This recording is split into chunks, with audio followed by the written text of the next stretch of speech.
சட்டவிரோத பணப்பரிமாற்ற சட்டத்தின் கீழ் கைது செய்த உத்தரவை ரத்து செய்ய கோரிய ஜாஃபர் சாதிக் வழக்கு விசாரணைக்கு உகந்ததில்லை என்று அமலாக்கத்துறை சென்னை உயர்நீதிமன்றத்தில் வாதிட்டுள்ளது. கூடுதல் விவரங்களை செய்தியாளர் ஆனந்த்குமார் வழங்க கேட்கலாம். ஆனந்த்குமார், வணக்கம். விவரங்களை சொல்லலாம். வணக்கம். சட்டவிரோத பண பரிமாற்ற தடைச்சட்டத்தின் கீழ் பதியப்பட்ட வழக்கில் அமலாக்கத்துறை கைது செய்த உத்தரவை ரத்து செய்யக்கூடிய ஜாஃபர் சாதிக்கின் வழக்கு விசாரணைக்கு உகந்தது அல்ல என அமலாக்கத்துறை தரப்பில் சென்னை உயர்நீதிமன்றத்தில் வாதிடப்பட்டிருக்கிறது.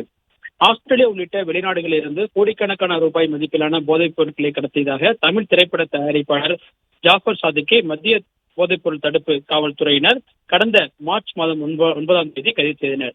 தற்பொழுது டெல்லி திகார் சிறையில் அடைக்கப்பட்டுள்ள ஜாஃபர் சாதிக் மீது சட்டவிரோத பண பரிமாற்ற தடைச்சட்டத்தின் கீழ் அமலாக்கத்துறை வழக்கு பதிவு செய்திருக்கிறது. இந்த நிலையில் இந்த வழக்கில் அவர் கைது செய்யப்பட்டிருக்கிறார். இந்த நிலையில் இந்த வழக்கில் கைது செய்ய தன்னை 24 மணி நேரத்தில் நீதிமன்றத்தில் ஆஜர்படுத்தாமல் கைது செய்த உத்தரவையும் ஆஜர்படுத்தவில்லை. எனவே கைது செய்ய உத்தரவை ரத்து செய்ய வேண்டும் என கோரி ஜாஃபர் சாதிக் சார்பில் சென்னை உயர்நீதிமன்றத்தில் மனு தாக்கல் செய்யப்பட்டிருக்கிறது. அந்த மனுவில் போதைப்பொருள் கடத்தல் வழக்குகளுக்கும் தனக்கும் எந்த தொடர்பும் இல்லை எனவும் தன் மீது தவறான உள்நோக்கத்துடன் வழக்கு பதிவு செய்யப்பட்டிருப்பதாகவும் அவர் குறிப்பிட்டிருக்கிறார். மேலும் சட்டவிரோதமாக கைதை சட்டப்பூர்வமான கைதாக்கும் வகையில் தனக்கு எதிராக சென்னை முதன்மை அமர்வு நீதிமன்றத்தில் அமலாக்கத்துறையின் சார்பில் திகார் சிறையில் உள்ள தன்னை பிடிவாரண்டின் மூலமாக கைது செய்திருப்பதாகவும் அவர் தன்னுடைய மனுவில் குற்றம் சாட்டியிருக்கிறார்.